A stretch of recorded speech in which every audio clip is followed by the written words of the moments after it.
Fort Sumner, New Mexico Territory. July 14th, 1881. The moon has set, leaving only starlight to silver the dusty streets. Inside Pete Maxwell's adobe house, a man sleeps on the bed while two figures wait in the darkness near the doorway. The temperature has finally dropped after the brutal afternoon heat, maybe 70 degrees now, and a slight breeze stirs through the open window that faces the Pecos River Valley. Outside, a dog barks once near the corrals, then falls silent. The hour is late, approaching midnight, and the settlement sleeps except for a few oil lamps burning in the distant windows. Sheriff Pat Garrett sits on the edge of Maxwell's bed, having arrived only minutes earlier with deputies John Poe and Thomas McKinney. He has been hunting William Bonney for 7 months with only brief interruptions. The chase has taken him across 4 counties and cost the territorial government hundreds of dollars in expenses that may never be reimbursed. At 21 minutes past midnight, the exact time later recorded by Garrett in his official report submitted to Acting Governor William Rich on July 15th, a barefoot man in suspenders and trousers steps through the doorway. He wears no shirt despite the hour, having apparently risen from sleep. He carries no visible weapon, no gun belt, no knife. His hands are empty. He speaks in Spanish, twice, his voice carrying the inflection of a question. ¿Quién es? ¿Quién es? Who is it? The question hangs in the darkness for perhaps 2 seconds. Then the muzzle flash illuminates the room for less than a second. A brief, brilliant flare that prints shadows on the adobe walls and reveals the expression on the barefoot man's face an instant before the bullet strikes. The projectile, a .44 caliber ball fired from Garrett's single-action Colt revolver, enters the body just above the heart, left of center, travels through both ventricles, exits through the back between the 4th and 5th ribs, and embeds itself in the adobe wall precisely 6 feet 3 inches from the floor. A measurement taken the following morning by Coroner Milner Rudolph during the inquest. William Bonney, called Billy the Kid, drops without making another sound. His knees buckle first, then his body pitches forward and strikes the wooden floor face down. Blood pools immediately beneath the torso. His body will be measured at 5 feet 8 inches, 140 pounds, remarkably light for a man who has occupied so much space in territorial newspapers for the past 2 years. The time from entry to clinical death, approximately 11 seconds, according to Dr. Thomas Hoyt's later examination of the wound tract. Death from exsanguination and cardiac arrest. The official verdict will read: Pat Garrett has just killed the most wanted man in New Mexico Territory. He is 30 years old, has been Lincoln County Sheriff for less than a year, and has spent most of that time chasing one fugitive. This single bullet will define his entire career. Within 5 days, he will travel by train to Santa Fe to claim the $500 reward posted by Governor Lew Wallace on December 13, 1880. And within 5 days, the territorial government will refuse to pay him. This is a story about money that nobody wanted to pay, about a profession that didn't technically exist, and about the men who hunted other men for coin in an economic system designed to frustrate them at every turn. The word bounty hunter conjures images as vivid as they are false. Lone wolves riding into frontier towns with leather dusters and low-brimmed hats wanted posters yellowed and curling on every wall showing desperate men worth thousands of dollars, rewards measured in small fortunes. The slow-motion showdown at high noon on dusty Main Street, while townsfolk peer through windows and saloon doors. Hollywood gave us Clint Eastwood squinting through cigar smoke in For a Few Dollars More. It gave us Lee Van Cleef as Angel Eyes, collecting scalps and gold coins with equal detachment in The Good, the Bad, and the Ugly. It gave us Steve McQueen's Josh Randall carrying his mare's leg and bringing in outlaws week after week on Wanted, Dead, or Alive. It gave us a mythology so powerful, so cinematically perfect, so deeply embedded in American cultural consciousness that it erased the actual history underneath like water, washing away footprints in sand. The term bounty hunter itself, the very phrase that defines this archetype of the American West, that conjures immediate associations of leather, gun smoke, and moral ambiguity, was not used during the 1800s. Not once. Not by lawmen recording arrests in their official journals. Not by criminals writing memoirs from prison cells. Not by the newspapers that breathlessly reported every gunfight and chase from Dodge City to Deadwood. Not by territorial governors issuing reward proclamations. Not by the families of fugitives pleading for mercy. Not in any document, letter, wanted poster, court record, or newspaper article from the entire period we now call the Wild West.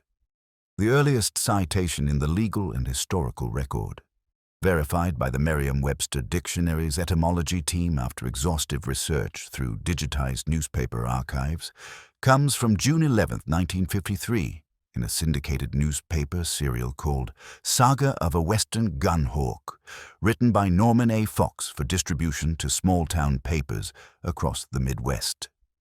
The story appeared in the Daily Clintonian out of Clinton, Indiana. Fox, a prolific writer of Western pulp novels and serials, wrote, "You seemed much concerned about Purdy. Another bounty hunter, I thought. So I discouraged you." Just those 2 sentences. 2 sentences that introduced a term that would become so ubiquitous that within a decade it would appear in dozens of Western films, television shows, and novels.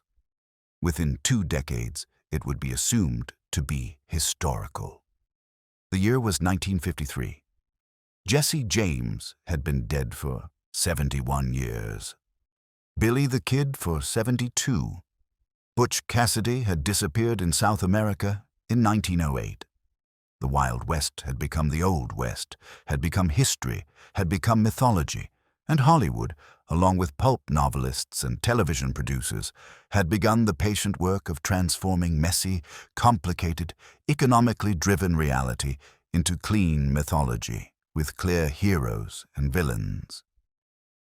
But the men who pursued fugitives for money in the 1800s did exist.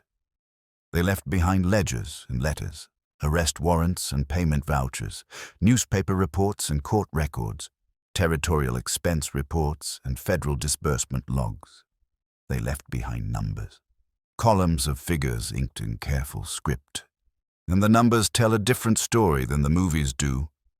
Out of 255 documented gunfighters analyzed by historians, men whose violent careers left extensive paper trails through territorial and state archives, men whose names appeared regularly in newspaper crime reports, men who killed or were killed in circumstances that generated official documentation. Exactly 3 fit the profile of what we now think of as a bounty hunter. 3. Not 300, not 30, not even 13.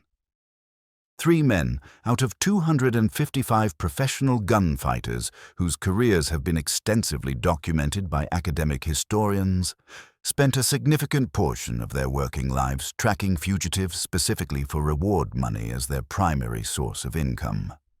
And even those 3 did it only occasionally, intermittently as conditions allowed and opportunities arose, because the economics made full-time bounty hunting mathematically impossible for any rational person with basic arithmetic skills and an understanding of their own expenses.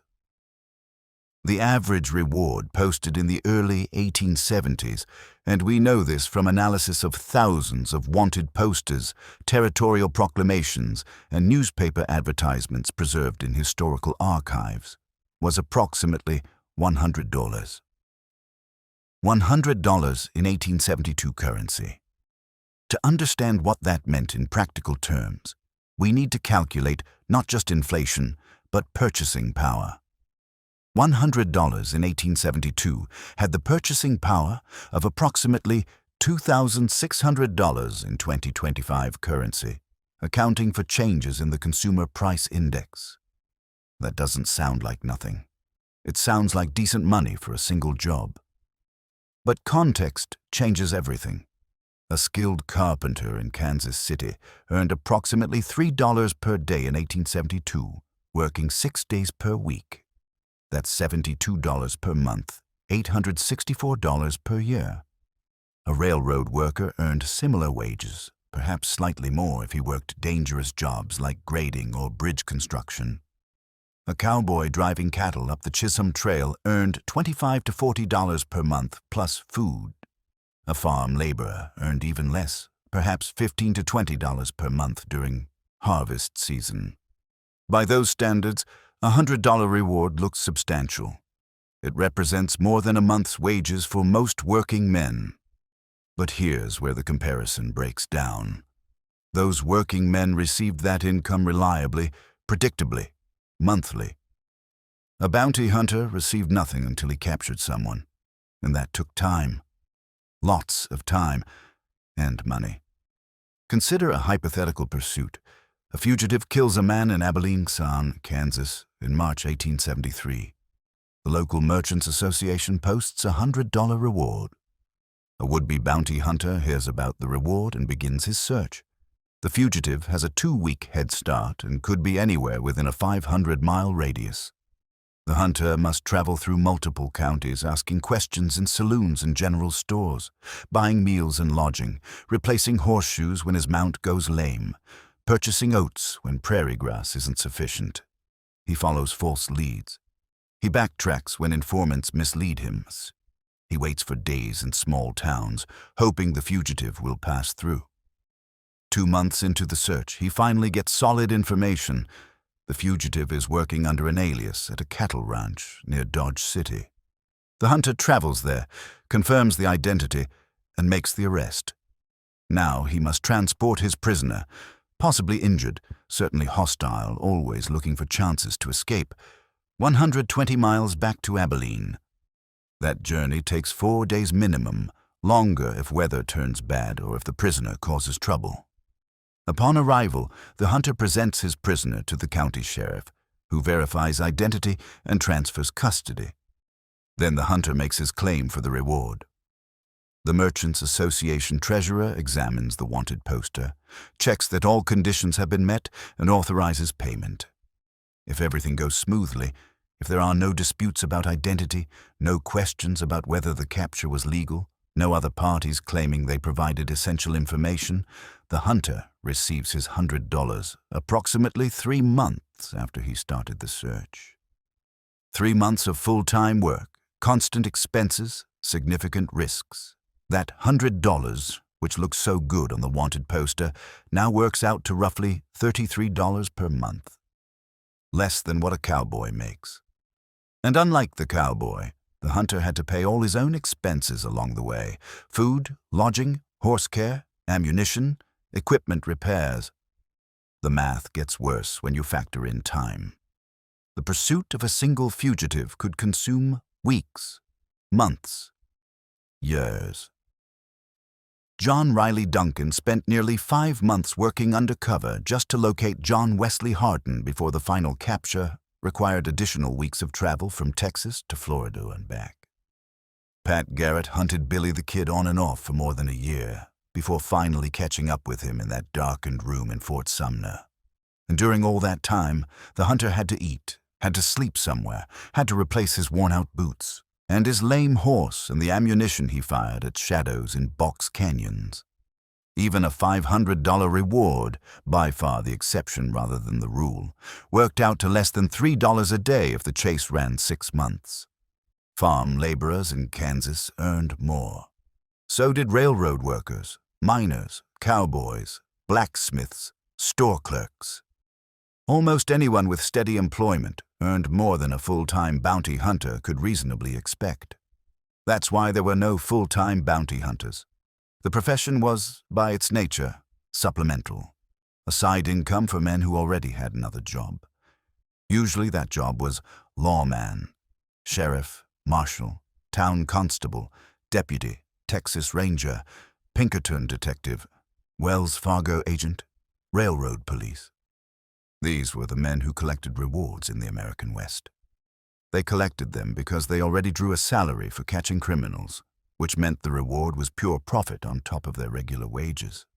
They collected them because they already had the legal authority to make arrests, which simplified the paperwork and reduced the likelihood of getting shot by local law enforcement who mistook them for kidnappers. They collected them because their day jobs gave them access to telegraph networks, wanted posters, informant networks, and jail cells, infrastructure that independent operators lacked.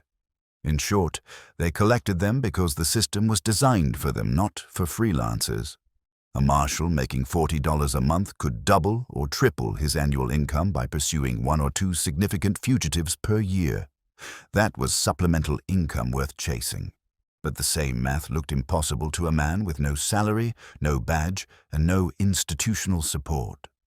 The Pinkerton National Detective Agency, founded by Allan Pinkerton in 1850, employed hundreds of agents by the 1870s. These agents pursued fugitives across state and territorial lines, leveraging the agency's nationwide telegraph network and sophisticated filing system. They worked on salary plus expenses, with rewards split according to agency policy. Wells Fargo maintained its own detective force specifically to protect its stagecoaches and express shipments from robbery. When bandits hit a Wells Fargo coach, the company offered rewards, hired detectives, and pursued the thieves with corporate efficiency. The railroads did the same, forming their own police forces and offering substantial rewards for train robbers. These institutional hunters, corporate, bureaucratic, salaried, captured far more fugitives than any lone gunman ever did. They kept records, they filed reports, they sent telegrams and coordinated with local authorities and followed paper trails through banks and hotels and telegraph offices. They were boring, they were effective, and they were the real bounty hunters of the American West, even if nobody called them that at the time. Then there were the slave catchers.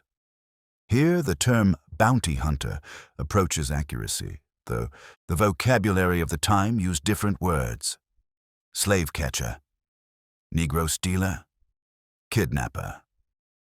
These men made their living, sometimes a good living, by returning human beings to bondage. The Fugitive Slave Act of 1793 created the legal framework. Passed by Congress on February 4, 1793, and signed into law by President George Washington on February 12. The act gave any slaveholder or his agent the right to seize an alleged fugitive in any state or territory and bring that person before a federal judge or local magistrate. Upon presentation of an oral affidavit or written proof of ownership, the judge would issue a certificate allowing the slaveholder to transport the captive back to slavery. The alleged fugitive received no trial, no legal representation, no right to testify. The process was administrative, not judicial. A transaction, not a trial. The law imposed a $500 fine on anyone who harbored or assisted a fugitive, an enormous sum in 1793, equivalent to roughly $12,000 today. It also entitled the person making the capture to a fee, creating a financial incentive for professional slave catchers, and it contained no safeguard whatsoever to protect free black Americans from being kidnapped and sold into slavery, because that happened. Constantly. A free black man or woman living in Pennsylvania or New York or Ohio would be seized in broad daylight by slave catchers who claimed that the person was a fugitive from a southern state. Without due process, without witnesses allowed to testify, without any legal recourse, the victim would be transported south and sold. Even documented proof of freedom, certificates, manumission papers, witnesses who had known the person for years could be dismissed by a magistrate as forgeries or ignored entirely. Northern abolition societies compiled extensive documentation of these kidnappings. The Pennsylvania Abolition Society alone recorded hundreds of cases in the decades following the Act's passage. Free black families lived in constant fear. Children were told never to walk alone, never to answer questions from white strangers, never to venture out after dark. Frederick Douglass wrote extensively about the terror. The man who has suffered the wrong is the last man to present his case. Solomon Northup, a free-born black musician from New York, was kidnapped in Washington, D.C. in 1841 and spent 12 years enslaved in Louisiana before finally regaining his freedom and publishing his memoir, 12 Years a Slave, in 1853. His case was far from unique. The professional slave catchers who worked this system were bounty hunters in every sense that matters. They tracked human beings for profit. They crossed state lines to seize their targets. They worked without institutional oversight or legal constraint. They made good money, and they destroyed countless lives in the process. By the 1850s, the slave-catching industry had become so profitable and so notorious that northern states passed personal liberty laws designed to obstruct the Fugitive Slave Act. These laws provided for jury trials, required corroborative proof of slave status, and forbade state officials from assisting in captures. The Fugitive Slave Act of 1850, passed as part of the Compromise of 1850, attempted to override these state protections by making it a federal crime, punishable by 6 months' imprisonment and a $1,000 fine for anyone to aid a fugitive or interfere with a capture. The new law also paid commissioners $10 for every person remanded to slavery, but only $5 for every person freed, creating an obvious financial incentive for commissioners to side with slave catchers. Northerners understood exactly what this meant. Their states had become hunting grounds, their courts had become processing centers, and their neighbors, black citizens who had lived freely among them for decades, could disappear overnight without recourse. The backlash was immediate and fierce. Underground railroad networks expanded. Vigilante groups formed to resist slave catchers. Several high-profile rescues, including the 1851 Christiana Resistance in Pennsylvania and the 1854 rescue of fugitive Anthony Burns in Boston, turned into riots. The Fugitive Slave Acts radicalized Northern public opinion in ways their authors never anticipated, pushing moderate Northerners toward abolitionism and creating the political conditions for the Republican Party's rise. But throughout the 1850s, slave catchers continued their work, collecting fees and destroying families, until the Civil War finally ended the system in 1865. After the war, the mythology of the bounty hunter shifted westward with the frontier itself. The Transcontinental Railroad opened in 1869. Connecting California to the eastern states and filling the intervening territories with railroad towns, mining camps, cattle ranches, and the infrastructure of extraction and commerce. Violence followed. Not the romantic gunfighter violence of Hollywood westerns, but the grubby economic violence of claim jumping and cattle rustling and payroll robbery and claim jumping. Every territory had its outlaws. Many had gangs. Some of those gangs became famous enough to warrant large rewards. Jesse James, the Younger Brothers, the Dalton Gang, Butch Cassidy and the Sundance Kid, John Wesley Hardin, Billy the Kid. These names became bywords for Western lawlessness, splashed across newspaper headlines from New York to San Francisco. And where fame led, rewards followed. Sort of. The rewards were real. The payment was not always reliable. Governor Lew Wallace of New Mexico Territory posted a $500 reward for the capture of Billy the Kid on December 13, 1880. The poster specified capture, not dead or alive, an important legal distinction. When Pat Garrett finally tracked down and killed the kid on July 14, 1881, he traveled to Santa Fe 5 days later to collect his money. He presented his case to William Rich, the acting territorial governor. Rich refused to pay. He claimed the reward was a personal offer from Wallace and did not bind the territory. He pointed out that Garrett had killed the kid rather than capturing him, and that Wallace had already left office by the time of the shooting. The fact that Garrett had earlier captured Billy at Stinking Springs on December 23, 1880, exactly what the reward specified, somehow didn't matter. Rich dragged his feet. Garrett hired lawyers. The newspapers picked up the story, portraying Rich as a petty bureaucrat reneging on a lawman's just compensation. Public opinion turned sharply against the territory.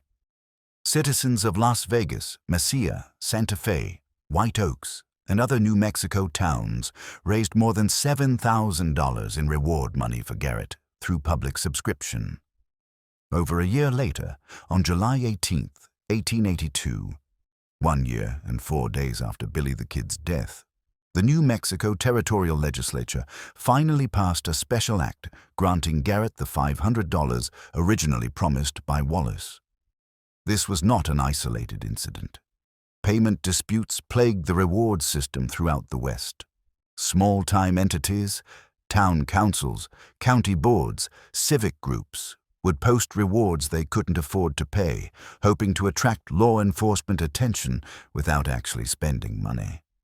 Even when the funding existed, paperwork could delay payment for months or years. Multiple parties might claim the same reward, leading to protracted legal battles.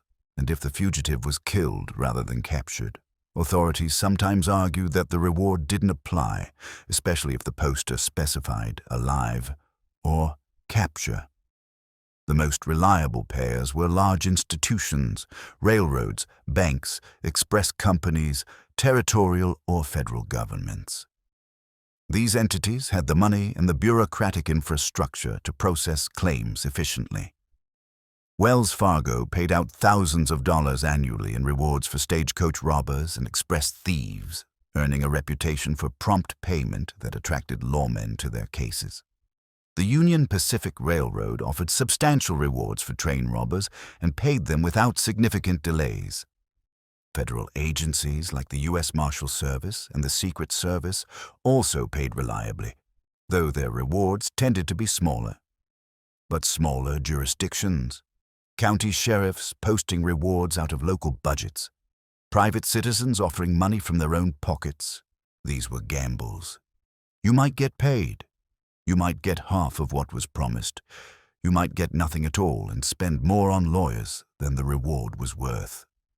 The largest reward in Wild West history went to the conspirators who assassinated President Abraham Lincoln.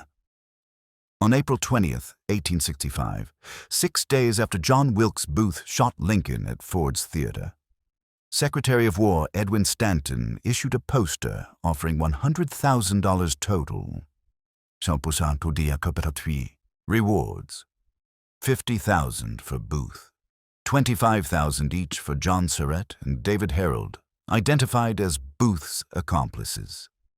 The poster was printed and distributed across the Union, creating the most intense manhunt in American history to that point. 12 days after the assassination on April 26, 1865, Union cavalry and detectives tracked Booth to a tobacco barn on the Garrett farm near Port Royal, Virginia. Herold surrendered. Booth refused. The soldiers set the barn on fire. In the confusion, Sergeant Boston Corbett shot Booth in the neck, severing his spinal cord. Booth died approximately 2 hours later, at 7:15 in the morning. The $50,000 reward for Booth, equivalent to roughly $1 million today, though inflation calculations for 1865 are complicated by Civil War currency issues, sparked immediate disputes. 26 different individuals submitted claims. The military commission established to adjudicate the claims spent months reviewing evidence and eventually split the money among multiple parties, with the largest shares going to Colonel Everton Conger, Colonel Luther Baker, and several cavalry soldiers. None of them received anything close to $50,000. Most received a few hundred or a few thousand. The legal wrangling continued for years, and Sergeant Boston Corbett, who actually killed Booth, was court-martialed for disobeying orders. He'd been told to take Booth alive and received almost nothing. The lesson was clear.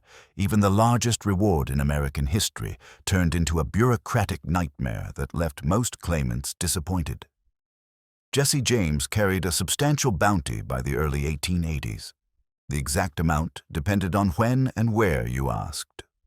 Missouri Governor Thomas Crittenden, desperate to end the James gang's 16-year crime spree, persuaded railroads and express companies to fund a $10,000 reward in 1881, $5,000 for Jesse, $5,000 for his brother Frank. That figure appeared on wanted posters and newspaper reports throughout 1881 and early 1882. Some sources claim the reward eventually reached $25,000, though documentation for the higher figure is spotty. What's certain is that Robert Ford and his brother Charlie, both members of the James Gang, began negotiations with Governor Crittenden in January 1882 to betray Jesse for the money. The Ford brothers had recently witnessed and participated in the murder of gang member Wood Height, Jesse's cousin.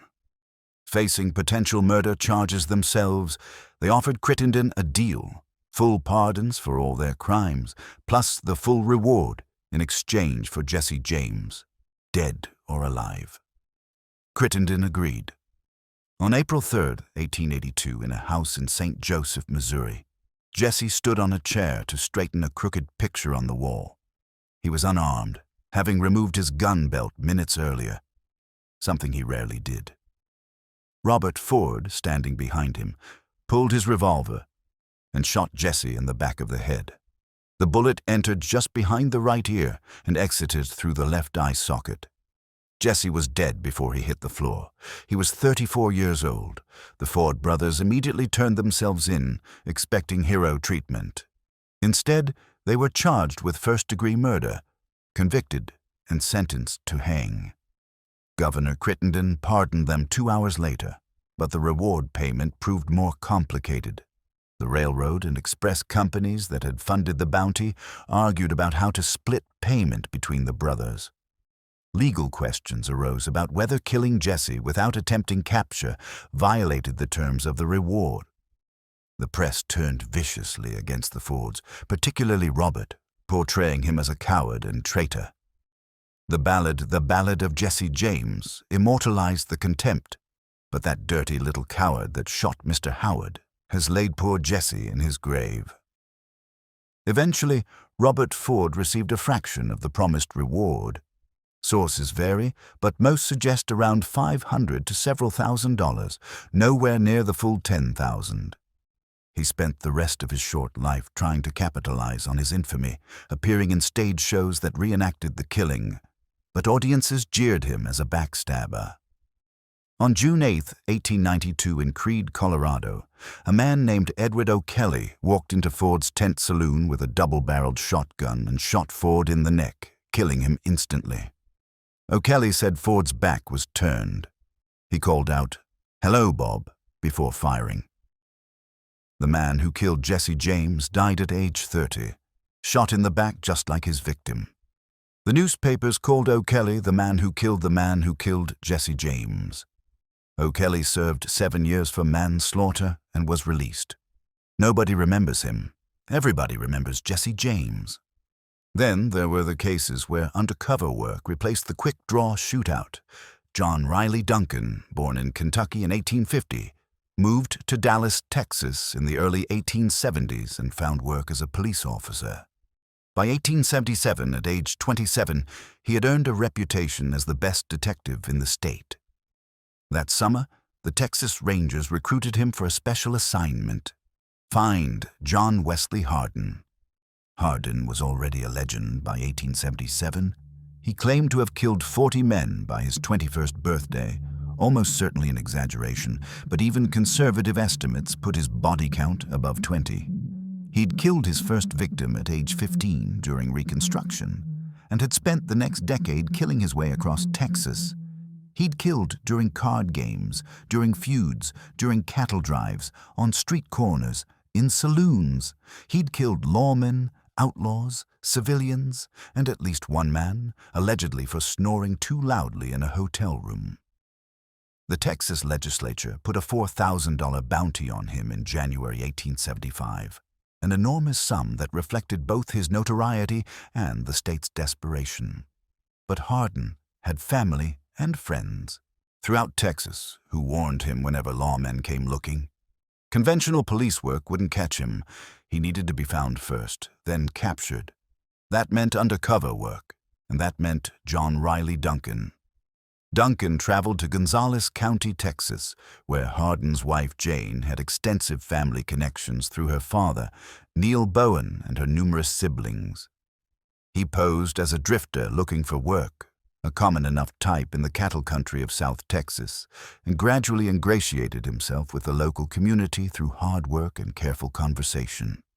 He listened more than he talked. He asked casual questions that seemed innocent, about local families, about who had moved away, about letters from relatives in other states. He kept his badge hidden in his saddlebag, and his real purpose buried deeper than that. For months. Historical accounts vary on the exact duration, but most reliable sources suggest at least 4 to 5 months, possibly as long as 6. Duncan gathered intelligence while pretending to be just another cowboy passing through tough times. He worked at ranches owned by Hardin's relatives and friends. He attended the same church services. He drank coffee in the same general stores. He became, gradually and deliberately, part of the community. A familiar face, someone who could be trusted with small confidences and casual gossip.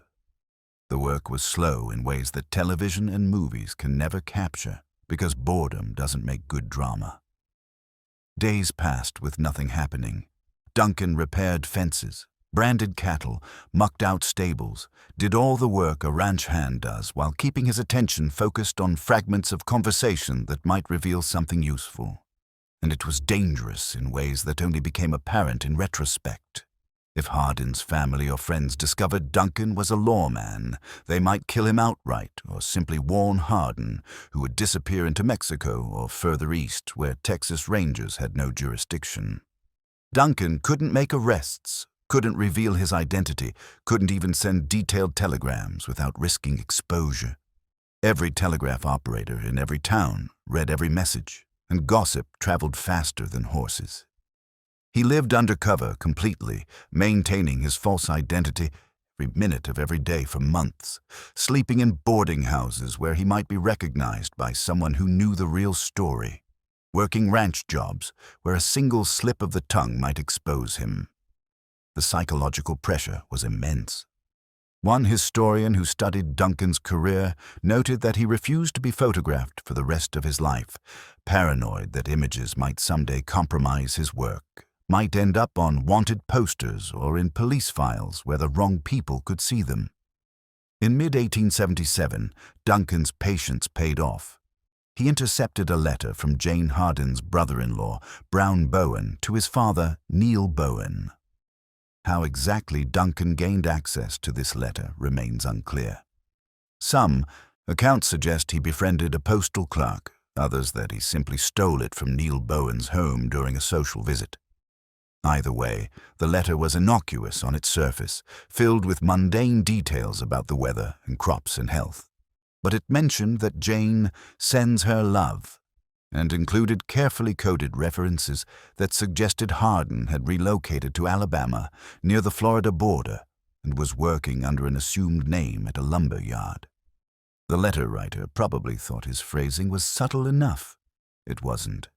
Not to someone who had spent months learning to read between the lines of family correspondence. Duncan immediately contacted his superior, Texas Ranger Lieutenant John Barclay Armstrong, a veteran of the brutal campaigns along the Nueces Strip where Rangers had fought Mexican cattle, rustlers, and bandits in what amounted to a low-level border war. Together, Duncan and Armstrong traveled east, leaving Texas behind and continuing the investigation in Alabama, where they had no jurisdiction whatsoever and had to rely entirely on the cooperation of local law enforcement. Duncan discovered that Hardin was using the alias John Swain or James Swain and working at a lumber yard while spending nights gambling in nearby Pensacola, Florida. Duncan verified Hardin's identity, confirmed his habits, and learned he planned to take a train from Pensacola back to Alabama on August 23, 1877. Duncan and Armstrong coordinated with local Florida authorities, Escambia County Sheriff William Hutchinson and several deputies, and set up an ambush in the smoking car of the train. The plan was simple. Wait until Hardin boarded, then arrest him before he could draw his gun. On the morning of August 23rd, Hardin and 3 companions boarded the train and took seats in the smoking car. Duncan, Armstrong, Hutchinson, and several deputies were already positioned throughout the car and on the platform. When Hardin sat down, Armstrong approached from one direction, while Hutchinson approached from the other. Hardin spotted Armstrong's long-barreled Colt revolver, a signature weapon of the Texas Rangers, and shouted, "Texas, by God!" and reached for his own gun, but his pistol caught on his suspenders. Armstrong swung his Colt like a club and struck Hardin on the head, knocking him unconscious. One of Hardin's companions, Jim Man, went for his gun and was shot dead by deputies. The entire fight lasted less than 30 seconds. John Wesley Hardin, the most dangerous man in Texas, was captured alive because a detective spent months building a case and coordinating a well-planned ambush. The $4,000 reward was split among multiple parties. Duncan received his share. Historical sources vary on the exact amount, but most estimates range from $1,000 to $1,500. That money represented nearly 5 months of detective work, cross-country travel, and significant personal risk. If you calculate Duncan's hourly wage for those 5 months, it works out to less than what a skilled factory worker earned. After the capture, Duncan briefly continued working as a Texas Ranger, then left to pursue bounty hunting full-time. Over the next few years, he captured 21 fugitives and collected approximately $12,000 in total rewards. That works out to about $600 per capture, spread across several years of dangerous, irregular work. By comparison, a Dallas police officer made about $40 per month, or roughly $500 per year, with regular paychecks and institutional support. Duncan's bounty hunting income looked impressive in absolute terms. $12,000 was real money in the 1880s, but when spread across years of intermittent work and high expenses, it barely exceeded what he could have earned on a steady salary. And Duncan was one of the most successful bounty hunters in Western history. Most men who tried the profession made far less. There were also men who straddled the line between lawman and outlaw so thoroughly that their careers defy simple categorization. Henry Newton Brown was born in Missouri in 1857. By 1877, at age 20, he was working for John Tunstall's ranch in New Mexico Territory during the Lincoln County War. When Tunstall was murdered in February 1878 by men working for the rival Murphy-Dolan faction, Brown joined the Regulators, the vigilante group that included Billy the Kid, to seek revenge. On April 1st, 1878, Brown, Billy the Kid, and 4 other Regulators ambushed Lincoln County Sheriff William Brady in the street. Brady died in the initial volley. Deputy George Hindman tried to run but was shot in the back and killed. Brown and Billy the Kid then ran into the street to grab rifles from the dead men. Another deputy opened fire, hitting Billy in the thigh. The Regulators escaped. Brown was now wanted for murder in New Mexico Territory. He fled to Texas with Billy and the remaining Regulators, driving a herd of stolen cattle to Tascosa. After selling the cattle, most of the Regulators returned to New Mexico. Brown stayed in Texas. Over the next few years, he worked as a deputy sheriff in Oldham County, as a deputy constable in Tascosa, and on various ranches.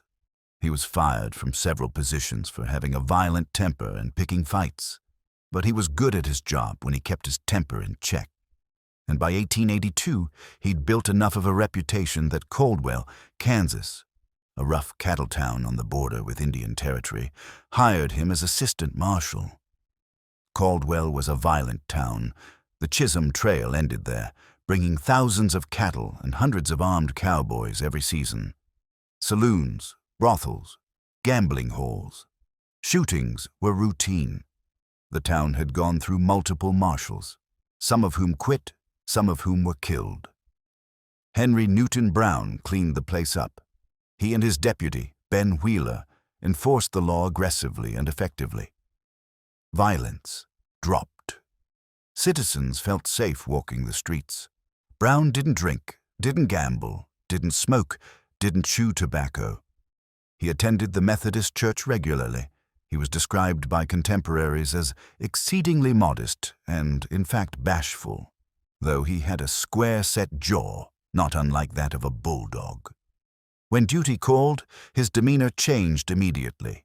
He was fast, accurate, and completely unafraid. In 1883, he killed 2 outlaws in a street confrontation, shooting them both before they could draw.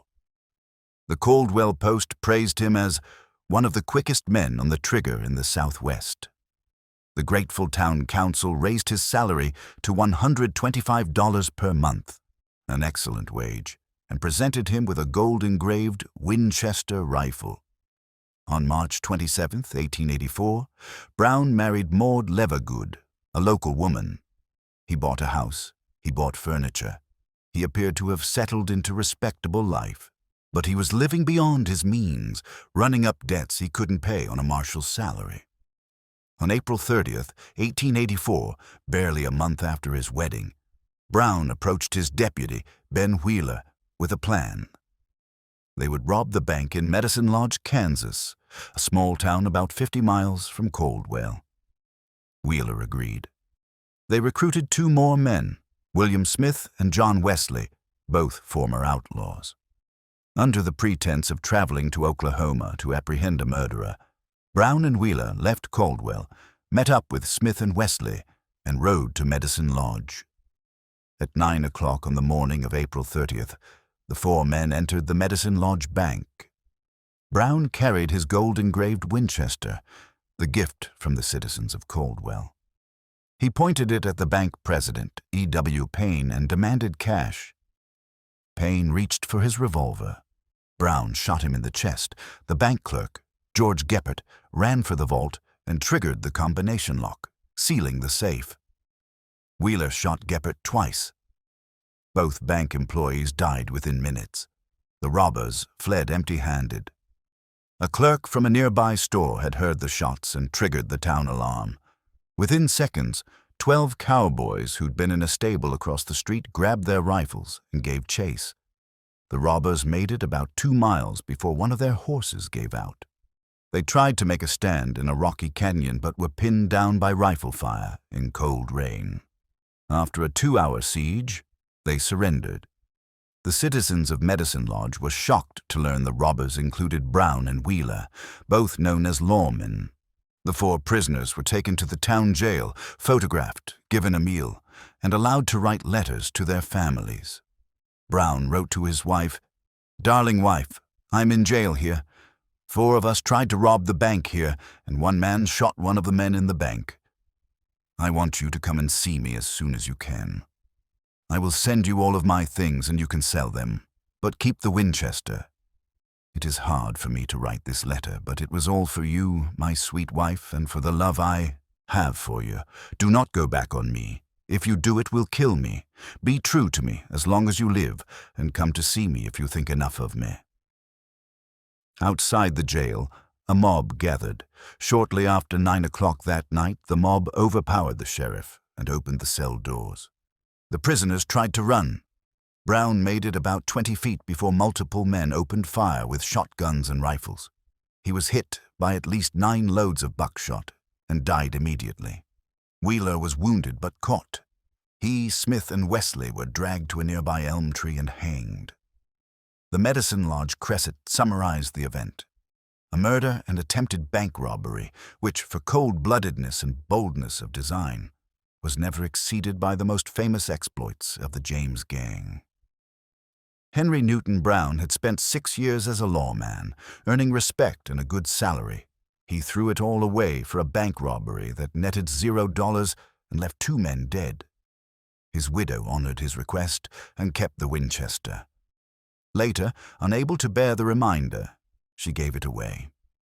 The Dunn brothers of Oklahoma Territory operated a business model that blurred every possible line. Bill, B., Calvin, Dal, and George Dunn ran a boarding house near Ingalls and a meat market in Pawnee. They also rustled cattle and occasionally robbed travelers who stayed at their boarding house. In the late 1880s and early 1890s, members of the Doolin-Dalton Gang, one of the most successful outlaw bands in the territory, frequently used the Dunn Ranch as a hideout. The Dunns provided shelter, food, and fresh horses in exchange for a cut of the stolen money. The arrangement worked well for both parties. The outlaws got a safe house where they could rest between jobs. The Dunns got paid and avoided drawing law enforcement attention. It was a straightforward criminal partnership, except the Dunns were also bounty hunters. When a particularly large reward appeared on an outlaw's head, the Dunns would turn on their guests and collect the money. In 1895, Rose Dunn, the only sister among the brothers, began a romantic relationship with George Bitter Creek Newcomb, a member of the Wild Bunch and a frequent guest at the Dunn Ranch. Newcomb trusted the Dunns completely. He had no reason not to. On May 2, 1895, Newcomb rode to the Dunn Ranch with fellow gang member Charlie Pierce to visit Rose. As they dismounted, the Dunn brothers opened fire from the second-story windows of the ranch house. Newcomb and Pierce died in the initial volley. The Dunns collected a $5,000 bounty on Newcomb and $5,000 on Pierce. The details of Rose's involvement remain unclear. Some accounts suggest she lured Newcomb to the ranch knowingly. Others claim she was genuinely attached to him and was horrified by her brother's betrayal. Either way, she was present when her boyfriend was murdered for money by her brothers. The Dunn brothers continued operating for another year, rustling cattle and betraying outlaws, until Bill Dunn tried to ambush Canton Sheriff Frank Canton in November 1896. Canton shot and killed Bill in self-defense. The other brothers drifted apart after that, their reputations ruined. Nobody would do business with men who murdered their own guests for reward money. The Dunns represented a particularly cynical version of the bounty hunting trade. They built trust, exploited it, and collected money for betrayal. They were businessmen, in a sense, just a particularly vicious kind. This was the reality behind the mythology. No lone wolves riding into town at sunset, no mysterious drifters who worked outside the law. Just lawmen supplementing their income, detectives working undercover for months, corporate agents protecting railroad shipments, and cynical opportunists betraying their friends for cash. The economics of bounty hunting made any other model impossible.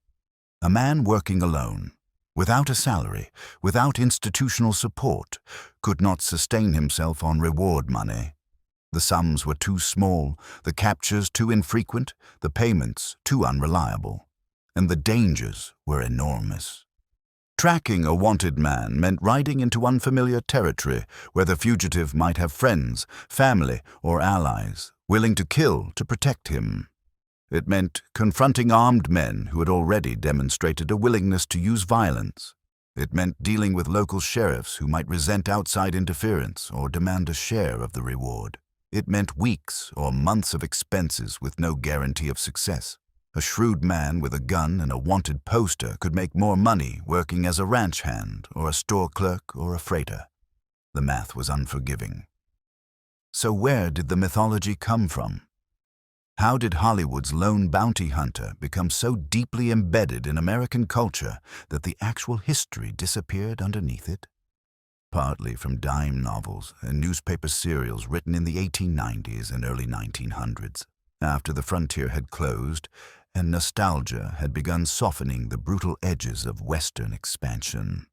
Partly from pulp magazines in the 1920s and 1930s, that needed dramatic heroes and villains for mass audiences. Partly from radio serials and then movies in the 1940s and 1950s that turned Western history into simple morality plays.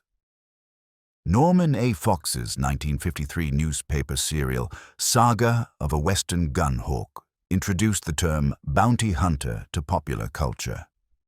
Elmore Leonard's 1954 novel The Bounty Hunters embedded the concept further. Then came the movies. Randolph Scott in The Bounty Hunter, 1954. Clint Eastwood in For a Few Dollars More, 1965. And The Good, the Bad, and the Ugly, 1966. Henry Fonda in The Tin Star, 1957. Steve McQueen in Wanted, Dead or Alive, 1958-1961. These portrayals created the archetype, the solitary, morally ambiguous gunfighter who hunted outlaws for money, answered to no law but his own code, and rode out of town as mysteriously as he'd arrived.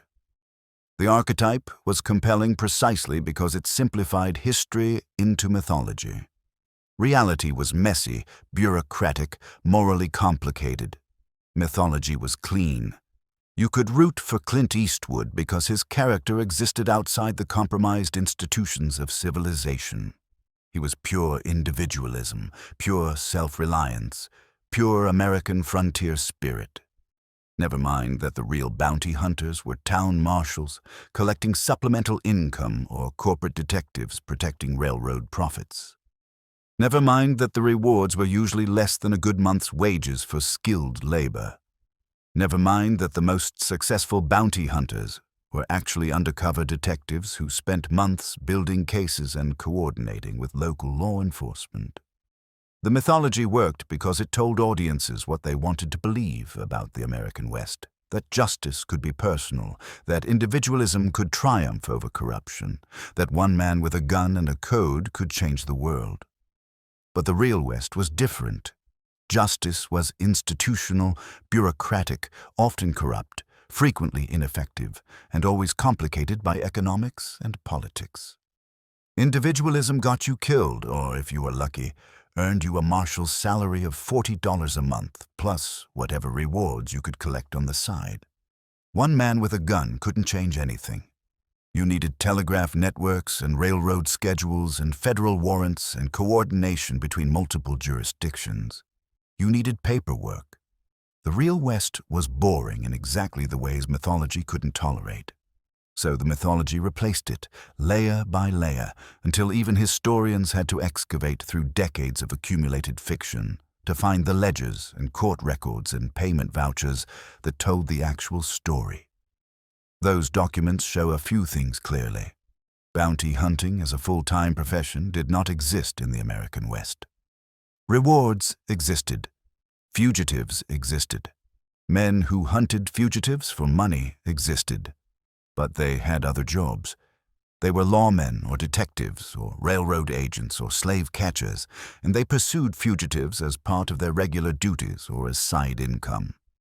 The three exceptions, the 3 men out of 255 documented gunfighters who worked primarily as bounty hunters, did so sporadically, chasing rewards when they appeared and working other jobs in between. They proved the rule rather than breaking it. You couldn't make a living as a bounty hunter because the economics didn't work. The average reward was too small, the captures too difficult, the payments too unreliable. A rational person chose a different profession. As for the term itself, bounty hunter, it existed in the 1800s, but it meant something else. Before the Civil War, bounty hunter referred to men who enlisted in the military solely to collect the cash bonus offered to new recruits, then deserted and re-enlisted elsewhere under a different name, collecting multiple bonuses. During the war, the term expanded to include recruiters who signed men up for the army and collected a finder's fee for each recruit. After the war, it briefly referred to fur trappers and hunters who collected bounties on predator animals. The modern meaning, someone who tracks fugitives for reward money, emerged in the 1950s and quickly became standard usage because, as the dictionary noted, it simply sounds cooler than reward hunter or bail bondsman. That's accurate. Bounty hunter sounds like a profession. It sounds romantic. It sounds like something Clint Eastwood would do. Reward-seeking deputy sheriff who supplements his $40 monthly salary sounds like exactly what it is. A side hustle in a brutal economy. The consequences of the mythology are harder to measure but no less real. When Americans think about justice in the West, they think about individual action rather than institutional reform. They think about morally ambiguous heroes rather than systemic corruption. They think about dramatic confrontations rather than the slow accumulation of legal precedent and bureaucratic procedure that actually changed things. The mythology validates vigilantism and personal vengeance while obscuring the necessity of law, evidence, due process. It makes justice simple when justice is complicated. It makes frontier violence look like a morality play when frontier violence was usually economic or ethnic or political or just random brutality with no deeper meaning. And it erases the actual bounty hunters, the slave catchers, who did make their living hunting human beings for money and whose profession represented one of the darkest aspects of American history.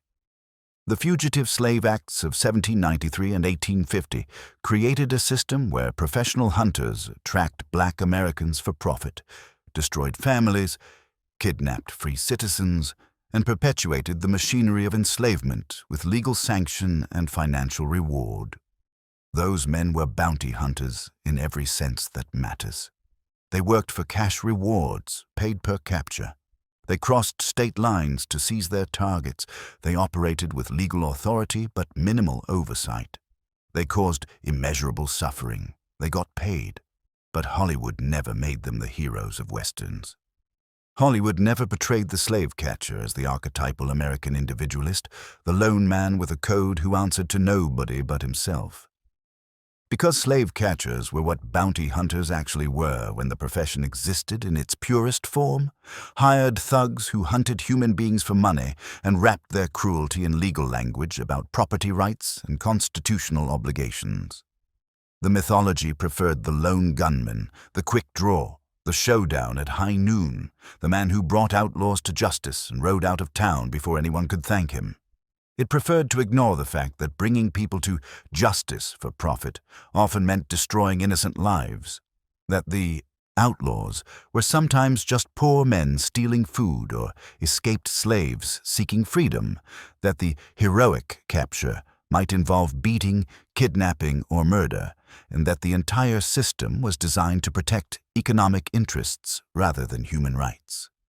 American culture absorbed that mythology so thoroughly that even now, more than a century after the Wild West became the Old West, more than 70 years after Norman A. Fox coined the term bounty hunter.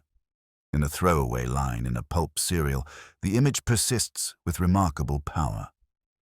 The bounty hunter remains a stock character in American storytelling, appearing in everything from Star Wars to Breaking Bad to video games like Red Dead Redemption. He's solitary. He's armed. He works outside the system. He has a code, even if that code is flexible and self-serving. He answers to no one but himself and, maybe, if we're lucky, to some internal moral compass that keeps him from becoming a complete monster.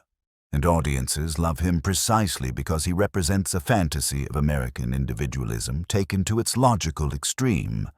One man, alone, self-sufficient, morally ambiguous, but ultimately on the side of rough justice, beholden to no institution or bureaucracy or collective obligation. He is, in short, everything that actual bounty hunters in the American West were not and could not be.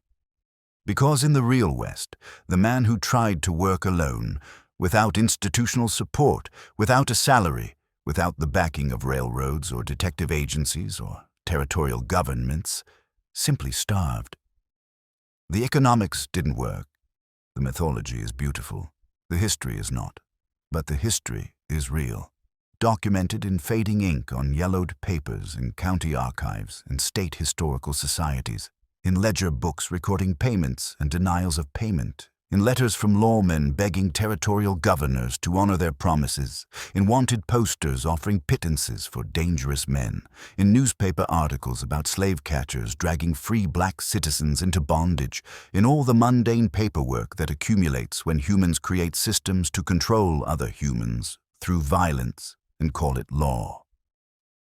The evening of July 14, 1881, grows late in Fort Sumner, New Mexico Territory.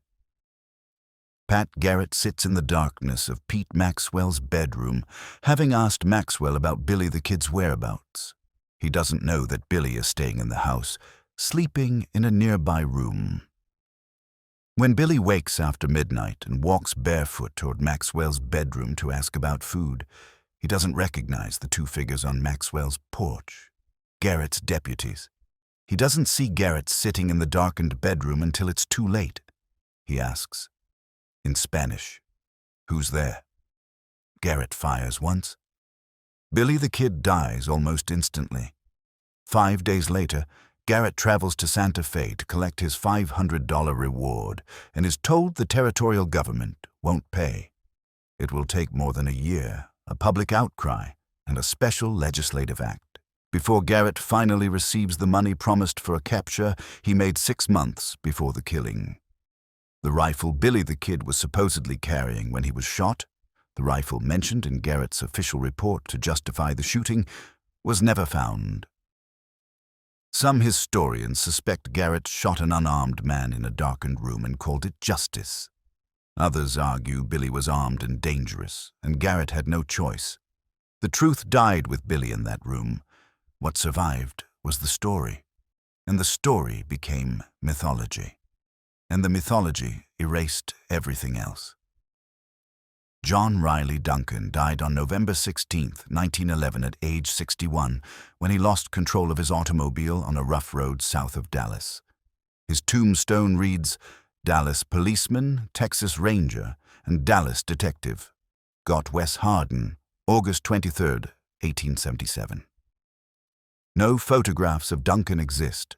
He refused to pose for pictures, fearing they might compromise his undercover work.